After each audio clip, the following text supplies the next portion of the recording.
হাসিনা বাংলাদেশ ছেড়ে পালিয়ে গেল ইন্ডিয়ায়। আমাদের সেনা প্রধান তড়িঘড়ি করে আমাদের ছাত্রদের অভিভাবক একজন বিশ্ববিদ্যালয়ের সম্মানিত শিক্ষককে ক্যান্টনমেন্টে ডেকে নিয়ে গেলেন। সবাই দেখেছিলেন, নাম বলা লাগবে না। তার সাথে কি মিটিং হয়েছে আল্লাহ জানে।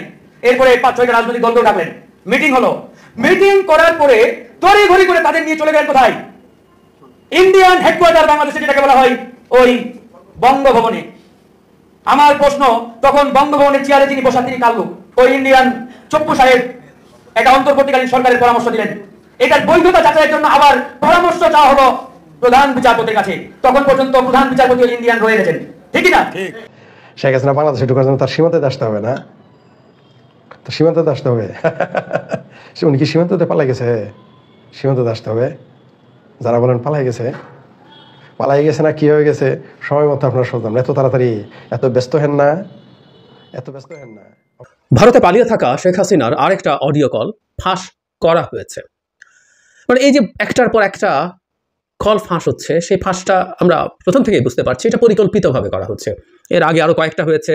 ইনফ্যাক্ট এই প্রবণতা বেড়েছে যখন আমাদের প্রধান উপদেষ্টা ভারতের পিটিআইকে তার একটা ইন্টারভিউতে বলেছিলেন যদি ভারতে থাকতে হয় তাকে, বাংলাদেশ তাকে ফেরত চাওয়ার আগ পর্যন্ত শেখ হাসিনাকে চুপ থাকতে হবে। উইচ ইজ ভেরি রাইট, যে তিনি ভারতে বসে থাকবেন এবং একটার পর একটা মন্তব্য করবেন, এটা খুবই বাজে ব্যাপার।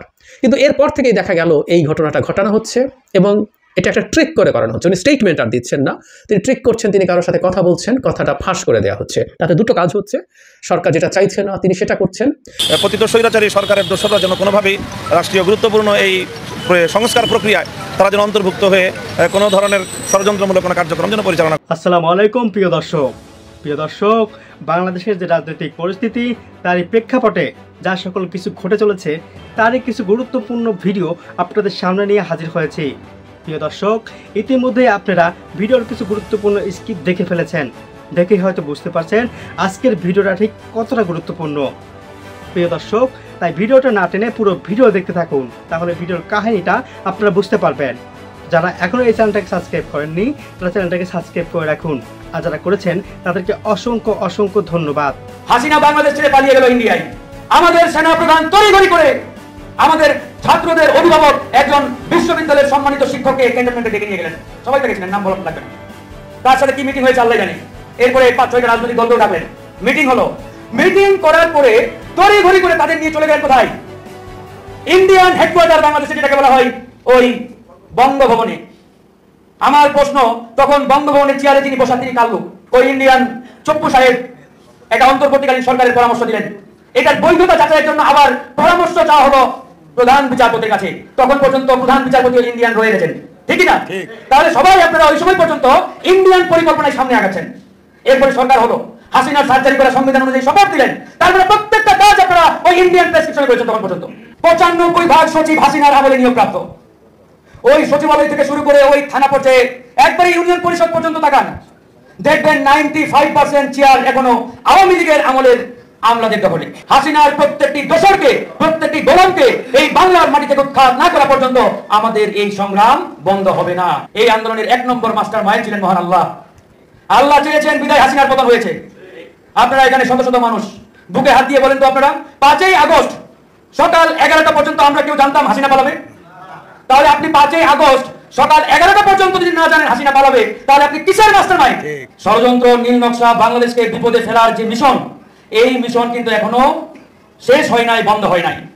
তাই আমরা যদি মনে করি যে আমরা আনন্দে আত্মহারা হয়ে যাব, আনন্দে ঢেকুর গিলবো আর ঘরে বসে থাকবো, তাহলে এই বাংলাদেশ আবারও যে কোনো সময় বড় ধরনের একটি সংকটে পড়বে। কারণ মনে রাখতে হবে, আমরা হাসিনাকে বাংলাদেশ থেকে বিতাড়িত করেছি, কিন্তু হাসিনার চেলা মুন্ডা এবং দোসররা বাংলাদেশের প্রত্যেকটা জায়গায় এখনো বসা রয়েছে। এই হাসিনার প্রত্যেকটা চেলা মুন্ডাকে বাংলাদেশের মাটি থেকে উৎখাত না করা পর্যন্ত এই বাংলাদেশ কখনোই নিরাপদ হতে পারে না। আজকে সচিবালয়ের দিকে তাকান, 95% সচিব হাসিনার আমলে নিয়োগপ্রাপ্ত। ওই সচিবালয় থেকে শুরু করে ওই থানা পর্যায়ে একবারে ইউনিয়ন পরিষদ পর্যন্ত তাকান, দেখবেন 95% চেয়ার এখনো আওয়ামী লীগের আমলের আমলাদের দখলে।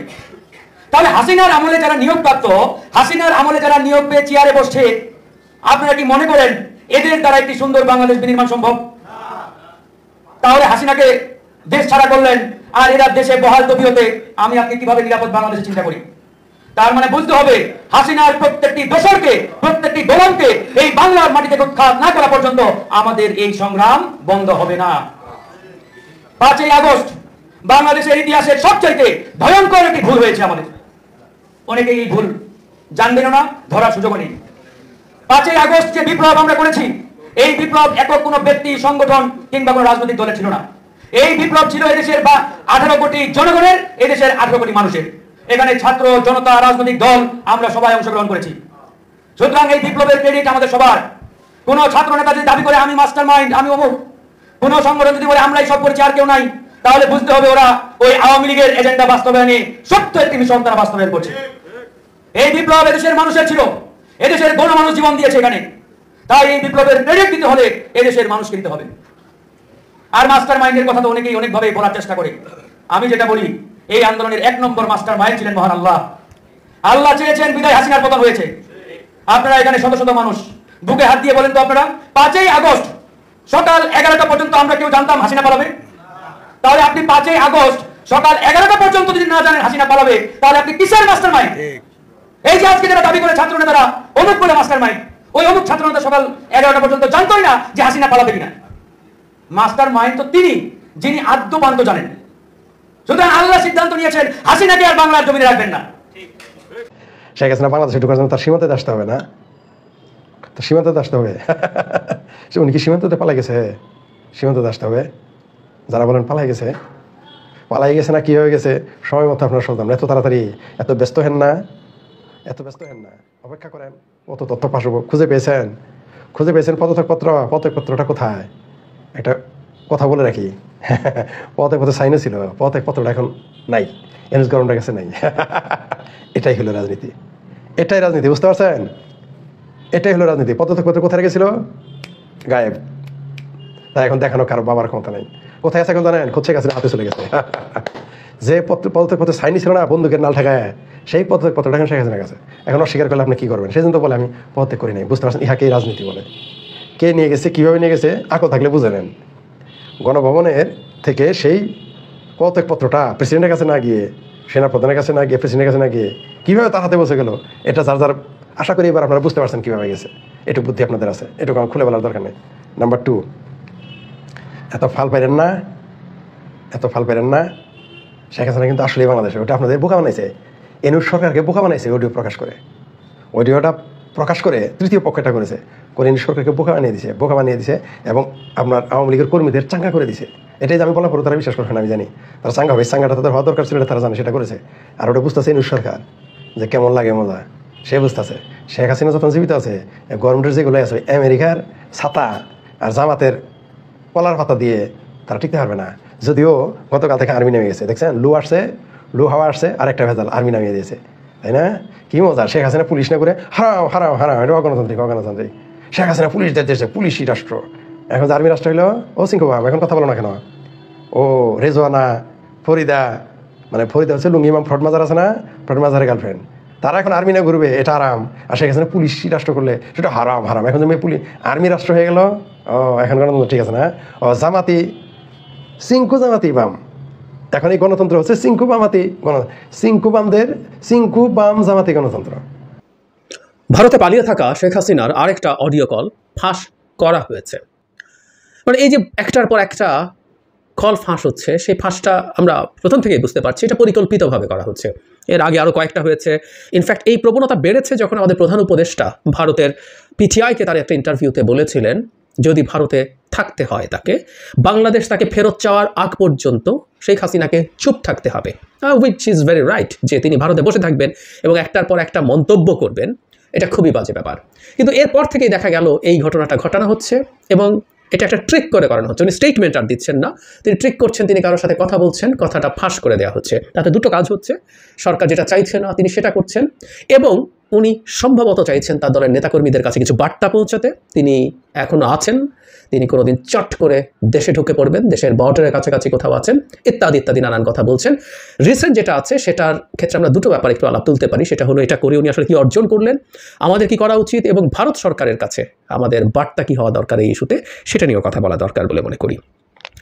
এই অডিও কলে আবারও বলছি, এটা পরিকল্পিতভাবে যিনি অপরপক্ষে শেখ হাসিনার সাথে কথা বলছিলেন তিনি এটা রেকর্ড করেছেন এবং অন্য একটা ডিভাইস দিয়ে তারপর সেটাকে পাবলিশ করা হয়েছে এবং আমাদের দেশের টিভিগুলো যথারীতি এটাকে নিয়ে কথা বলেছে। কেউ কেউ বলছেন যে শেখ হাসিনার এই ধরনের বক্তব্যকে পাত্তা দিয়ে আমরা আবার তাকে আরও বেশি স্প্রেড করতে সাহায্য করি কিনা। এর আগেও আমি যখন তার এই ফোন কলগুলো নিয়ে কথা বলেছি, আমাকে অনেকে লিখেছেন যে এটা করার মাধ্যমে আমি বরং তাকে হেল্পই করলাম, কিন্তু আমি ঠিক ব্যাপারটা ওভাবে দেখি না বলেই আবারও কথা বলতে চাইছি। কারণ হলো আমি মনে করি এটা নিয়ে কথা বলা দরকার এবং আমরা আমাদের মধ্যে আমাদের টেকগুলো বলা দরকার, শোরগোল করা দরকার, কারণ এটার সাথে ভারতের উপর চাপতৈরির সম্পর্ক আছে বলে আমি মনে করি।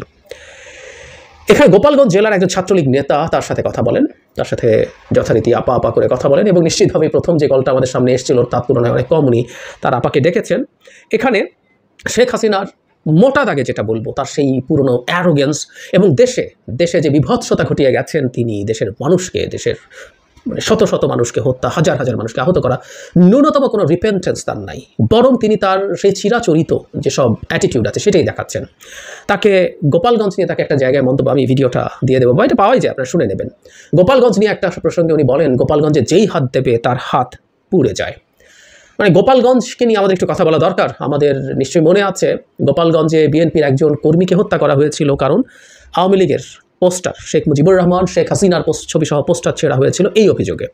সুতরাং দীর্ঘদিন পর্যন্ত বা এখনও এটা ঠিক কতটুকু উন্নতি হয়েছে আমি জানি না, এখানে ছাত্রলীগের নেতা বিভিন্নভাবে শেখ হাসিনার কাছে বিচার দিচ্ছেন যে যৌথ বাহিনী, পুলিশ বিভিন্ন সময় ক্র্যাকডাউন করছে তাদের উপরে, মানে আওয়ামী লীগের জনগণের উপর, আওয়ামী লীগের সদস্যদের উপরে, কর্মীদের উপরে, টপদের কথা বলছিলাম, mid to lower level, even সবচেয়ে কম সক্রিয়, সবচেয়ে নিচু পর্যায়ের, সবচেয়ে নিচু যে কর্মীটা আছে, ছোট যে কর্মীটা আছে, সেও নানা রকম ক্রাইমের সাথে জড়িত।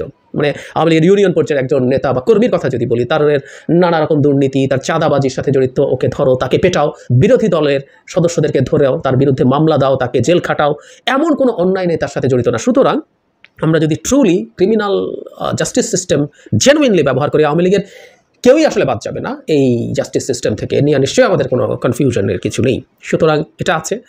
এখন গোপালগঞ্জে বহু ক্ষেত্রে এই ধরনের লোকজনের উপরে পুলিশি অভিযান চলছে। পুলিশি অভিযান যদি চলে, এটা ইটস টু লেট। আমি মনে করি যৌথবাহী অভিযান আরও আগে হওয়া উচিত ছিল, আরও সিরিয়াসলি হওয়া উচিত ছিল, কিন্তু সেটা সেই জায়গায় সেভাবে হচ্ছে না। যাই হোক, এখন যদি হয়ে থাকে সেটা নিয়ে বিচার দিচ্ছেন এবং সেটা জবাবে শেখ হাসিনা খুব ক্ষুব্ধ হয়েছেন পুলিশের ওপরে এবং সেই কোন ওসির নেতৃত্বে এগুলো হচ্ছে, সেই ওসির নাম চান, তাকে পাঠাতে বলেন, সেই কর্মী তাকে সেটা বলে এবং উনি খুব ক্ষুব্ধ হয়ে বলেন 15 বছর এত কিছু করেছেন, বেতন ভাতা বাড়িয়েছেন, আর্মিকেও বাড়িয়েছেন, এগুলো বলছেন।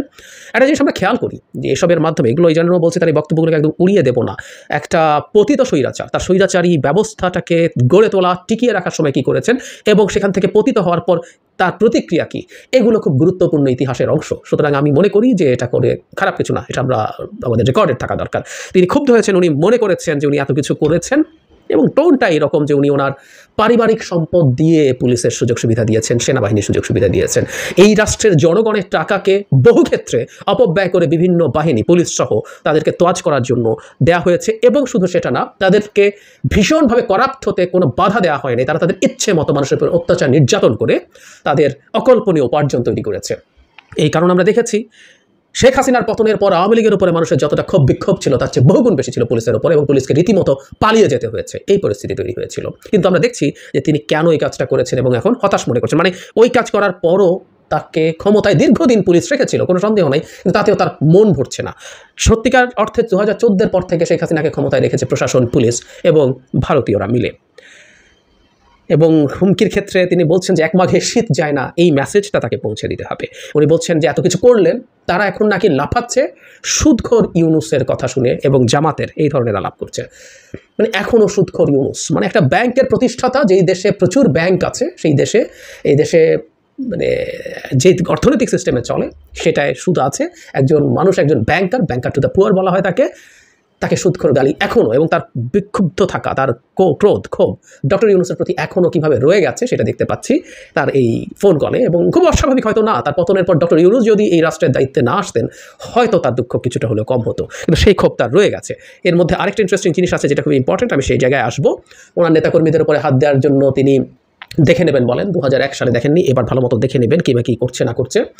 আমি একটা জিনিস বা আমরা একটা জিনিস শেখ হাসিনাকে জানাতে চাই, তার নেতাকর্মীদের উপরে যদি অন্যায় কোনো হামলা, কোনো কিছু ঘটনা ঘটে, সেটা দেখে নেওয়ার কিছু নেই। আমরা এই দেশে যারা আছি, আমরা যারা এই দেশের নাগরিক মনে করি, আমরা ইভেন আওয়ামী লীগের ভয়ঙ্কর ক্রিমিনালদেরকেও এই রাষ্ট্রের নাগরিক মনে করি এবং তার জাস্টিস পাওয়ার অধিকার আছে বলে মনে করি। তার সেই জাস্টিস পাওয়ার অধিকার পাওয়ার জন্য আমরাই ফাইট করবো। শেখ হাসিনাকে দেখে নিতে হবে না, কারণ উনি দেখে নেওয়ার জন্য আসলে আসতে পারছেন না। কিন্তু এই কথাগুলো উনি বলছেন, কেন বলছেন আমরা নিশ্চয়ই ধারণা করি, তারপরও সেটা বলবো। একটা পর্যায়ে ছাত্রলীগ নেতা তার অবর্তমানে কাউকে না কাউকে দায়িত্ব দেওয়ার কথা বলেন, তিনি খেপে যান, পাকা কথা বলতে হবে না বলে তাকে বকাঝকা দেন, কারণ তিনি বলছেন কাউকে দায়িত্ব দিলেই তাকে ধরে নিয়ে যাওয়া হবে। উনি জনাব শাহজাহান খানের উদাহরণ দিয়েছেন, যিনি একটু নামতে গেছেন, ফলে তাকে রীতিমতো ধরে নিয়ে যাওয়া হয়েছে। আমাদের মধ্যে কোনো প্রতিহিংসা থাকা উচিত না, কিন্তু আমাদের নিশ্চয়ই মনে আছে একটা সময় দেশের বিরোধী দলগুলো, বিশেষ করে বিএনপির কমিটিতে যেই আসে সেই মানুষটার বিরুদ্ধেই মামলা হওয়া, তাকে জেলে নিয়ে যাওয়ার টেন্ডেন্সি ছিল। তো শেখ হাসিনা যখন এই কথাগুলো বলছেন, সেগুলো আসলে তার ওষুধই তার বিরুদ্ধে দেওয়া হচ্ছে, কেউ বলতে পারে, আমি বলি না। কারণ এই মুহূর্তে আওয়ামী লীগের বিভিন্ন মানুষজন যাদেরকে ধরা হচ্ছে, প্রত্যেকের বিরুদ্ধে এন্তার অভিযোগ আছে নানা রকম ক্রাইমের, কিন্তু অপরপক্ষে এর আগে কোনো রকম কোনো অভিযোগ ছাড়াই জাস্ট গায়েবী মামলা দিয়ে বিরোধীদেরকে দমন করা হতো। এটা একেবারেই ভিন্ন জায়গা। এই কনভারসেশনের সবচেয়ে ইন্টারেস্টিং জায়গা সেটা হচ্ছে তিনি বলছেন আর 1 মাস টিকে কিনা দেখো, সরকার সম্পর্কে বলছেন এটা নাকি আর 1 মাস টিকতে পারবে না, এবং এটা উনি রিপিট করেছেন, 2বার বলেছেন। তারপর বলছেন এখন যারা বাড়াবাড়ি করছো, উনি তার নেতাকে, তার কর্মীকে বলছেন এটা সবাইকে বলার জন্য, তারা 1 মাস পরে নিশ্চয়ই বুঝতে পারবা তোমাদের কপালে কি আছে। টোনটা এইরকম, উনি একাধিকবার বলছেন 1 মাস টিকবে না। ওই যে বলছিলাম যে উনি চট করে যেমন ঢুকে পড়ে, চট করে 1 মাস এই সরকার টিকবে না, উনি তাহলে যখন টিকবে না, উনি যেহেতু বর্ডারের কাছাকাছি আছেন, চট করে চলে আসবেন, এই ধরনের পারসেপশন। সো উনি ওনার নেতাকর্মীদের কাছে এই বার্তা দিতে চাইছেন যে উনি খুবই তার নেতাকর্মীদের প্রতি ফিল করেন, তিনি এই সরকার বেশি দিন টিকবে না, উনি যে কোনো সময় চলে আসবেন, এই হচ্ছে তার দেওয়ার ইচ্ছে। কিন্তু আমি একটা জিনিস মনে করি, উনি নেতাকর্মীদের ব্যাপারে আসলে কম্পেনসেট করার চেষ্টা করছেন। ইতিহাসে লেখা হয়ে গেল শেখ হাসিনা তার নেতাকর্মীদের চরমতম বিপদের মুখে ফেলে পালিয়ে গেছেন। শুধু নেতাকর্মী না, মানে ওনাদের টপ লিডাররা ইন্ডিয়ান পত্রিকায় এসছে যে পতনের আগ পর্যন্ত, আগ মুহূর্ত পর্যন্ত তারা জানতেন না শেখ হাসিনা পালিয়ে যাচ্ছেন। জানলে তাদের অনেকের এই ডিজাস্টারে পড়তে হতো না, পালিয়ে টালিয়ে তারা ব্যবস্থা করতে পারতেন। সো নেতাকর্মীকে চরমতম বিপদের মুখে ঠেলে দিয়ে তিনি পালিয়ে গেছেন, এখন তিনি নেতাদের প্রতি অনেক রেসপন্সিবিলিটি দেখাচ্ছেন। এর চেয়ে প্রহসন আসলে আর কিছু হতে পারে না। কিন্তু তার জায়গা থেকে আবারও তিনি আশা দেওয়ার চেষ্টা করছেন নানান ফর্মে। আমার কাছে প্রায় মনে হয় যে ডুবন্ত মানুষ খড়কুটো আঁকড়ে ধরার মতো যে ঘটনা, এই ব্যাপারটাও তাই। এতে লাভ কিছু হবে না, কিন্তু কেউ কেউ এই আলাপ হয়তো করতে পারেন যে তাদের নেত্রী বহাল তবিয়তে আছেন, তার মধ্যে এখনও সেই আগের মতো ভীষণ শক্তিশালী। প্রত্যেকটা ডিক্টেটর যে মেসেজ দেওয়ার চেষ্টা করে, ডিক্টেটর তো জনগণের সমর্থনে ক্ষমতায় থাকে না, স্ট্রং ম্যান, স্ট্রং পার্সন একটা ইমেজ তারা তৈরি করার চেষ্টা করে। সো শেখ হাসিনাও সেই ইমেজ তৈরি করার চেষ্টা করেছেন। আমার তো মনে হচ্ছে তারা ওই সাধারণ ক্ষমা ক্ষতিপূরণ এই দর্শনে যাচ্ছে। এটা কোনো দর্শন হতে পারে না, অপরাধী করে তার বিচার হতে হবে। উনি ডিফেন্স মিনিস্টার সাগর ভাই, আমি চাকরিরত অবস্থায়, আমি যাই চাকরিরত অবস্থায় পৃথিবীর ইতিহাসে বিরল, আমাকে হ্যান্ডকাম বেঁধে 43 দিন আপনি ফ্লোরে রেখেছিলেন, চোখ বেঁধে হ্যান্ডকাম নেন। বিচারক নিয়ে কোথায় এত কষ্ট কোথায়? চুক্তিভিত্তিক নিয়ে একটু বিচারক দেওয়া যায়, অনেক অবসর বিচারক আছে। মানে সবকিছুর মধ্যে এত ঢিলে তালে চললে বা সব দায়িত্ব একসাথে নিতে হবে না। আমি তো চাই সেখান থেকে ফিরে আসুক, এবং যে অন্যায় আচরণ উনি করেছেন, এত হত্যা, গণহত্যা, গুম, তার বিচারের মুখোমুখি হোক। তার হওয়া উচিত, তাদের সৎ সাহস থাকে ফিরে আসুক। তার দলের ওবায়দুল কাদের সাহেব, স্বরাষ্ট্রমন্ত্রী সাহেব, ওনার সবাই আসুক। আমার বিশ্বাস এই 2 মাস যেভাবে গেছে এটা ছিল ধীরে চলনীতি, এবং এনার আমার মনে হয় প্রতি মাসে একবার যদি রাজনীতি নেতাদের সাথে কথা বলেন ডক্টর ইউনূস, অনেক ফিডব্যাক পাবেন, অনেক শক্তি পাবেন। হয়তো এই দলের মধ্যে রাজনীতি আনা সম্ভব না এই আপনার তত্ত্বাবধায়কের মধ্যে, তবে প্রতি মাসে যদি সাথে কথা বলেন ফিডব্যাক পাবেন। এবং যে কথা উনি বাবুল ভাই বলেন আসলে সত্যি, যাচাই বাছাই করে একই জিনিস ঘুরে ফিরে আসতেছে। দুঃখজনক, আপনাকে বুঝতে হবে 16 বছরে এই যারা ছিল সবাই ঘুরে ফিরে একই জায়গায়। এই সরকারটা, হাসিনা সরকারটা কিভাবে স্বৈরাচারী হলো, বা এত কি বলবো দাপট বা হিটলারের যে খারাপ অবস্থান কেন গেল? সে দীর্ঘমেয়াদে ক্ষমতায় অবৈধভাবে থাকার জন্য কয়েকটা ইনস্ট্রুমেন্টকে সে অবৈধভাবে শক্তিশালী করে। 1 হলো ডিজিএফআই, 2 হলো এনএসআই, 3 হলো পুলিশ। এবং এই 3টা যদি চমৎকারভাবে বা কঠোরভাবে যদি সংস্কার করা না হয়, সাগর ভাই, আমরা এই স্বাধীনতা আমাদের কোনো কাজে লাগে। আবু সাইদের জন্য আজকে আমরা স্বাধীন, হাসতে পারতেছি, কথা বলতে পারতেছি, বুক খুলে চলতে পারতেছি, এটা হবে আমাদের জন্য লজ্জা। ডক্টর ইউনূসের জন্য লজ্জা, ডক্টর ইউনূসের টিমের সাথে লজ্জা। আজকে আমাদের একটা মিটিং ছিল রাও ক্লাবে, প্রায় 350 অফিসার থেকে 400 অফিসার যে নির্মমভাবে তাদেরকে বরখাস্ত করা হয়েছে, সেনাবাহিনী থেকে সরাই দেওয়া হয়েছে, মানে এটা ভাষায় প্রকাশ করা যাবে না। আমি মনে করি যদি 71 সালে মেজর জিয়া, মেজর শফিউল্লাহ, ওনারা 1 বছরের মধ্যে সেনাবাহিনীটাকে গড়ে তুলছে প্রচন্ড বৈরী চাপের মুখে, 25 বছর গোলামী চুক্তির মধ্যেও রক্ষী বাহিনীর পাশাপাশি সেনাবাহিনী কিন্তু গড়ে উঠছে। সেই সেনাবাহিনী আজকে খুবই দুর্বল অবস্থানে, নৈতিক দিক থেকে আমি সত্যিকারে বলবো। সেনাবাহিনী মানে সশস্ত্র বাহিনী, অর্থাৎ সকল বাহিনী, সকল প্রতিষ্ঠান, কোথাও মূল্যবোধ নাই। উনি যে শেখ হাসিনা, এই সরকার, উনি তো ওনার নিজেদেরকে শেষ করছেন, ওনার দলকে শেষ করছেন, পুরো জাতিটাকে ধ্বংস করে ফেলছেন। আমাদের চরম কঠোরভাবে সংস্কার করতে হবে। এর রাগ ডাক নেওয়ার কিছু নাই। হয়তো দুই একটা ভুল হতেই পারে, কিন্তু আপনাদেরকে একদম এই আমাদের মনে করেন প্রথম শ্রেণী প্রতিটা অধিদপ্তর 10 জনকে যদি বের করে দেওয়া হয়, আমার দেশ কি চলবে না? আজকে দেখেন স্বাস্থ্য মন্ত্রণালয় প্রায় 1000-এর উপরে লোক মারা গেছে, এক ব্যক্তি মানে মারা গেছে, সরি শহীদ 1000-এর উপরে, আহত আছে বেশ কয়েক হাজার। ব্যক্তি হিসেবে গণ্য করলে হবে না, তার পরিবার জড়িত তার সাথে। একটা রিক্সাওয়ালা, আমি এত লজ্জা লাগছে আমার দেখে, যে বউ পাশে বসে আছে, তার দৈনিক ইনকামটা তো নাই, 2 মাস। তার হাসপাতালের বেডের মধ্যে ছেলে নিচে শুয়ে আছে, মা উপরে বসে আছে, তার খাওয়ার জিনিস নাই। এই স্বাস্থ্য মন্ত্রণালয় আমি জানি না 15 দিন কাজ না করে কি দেশ চলবে না? বা তার একটা অঙ্গ সংগঠন এই আহতদের পাশে থাকতে পারে না? এটা আমাদের জন্য স্বাধীনতা দিল, এটা তো 71 সাল না, বলে দিলাম 30 লাখ। এটা তো ডিজিটাল 24 সাল। এদের পাশে আমরা দাঁড়াতে পারতেছি না, তাদের ভালো খাবার দিতে পারতেছি না, তার পরিবার চলার জন্য টাকা দিতে পারতেছি না। এত জটিলতা কেন?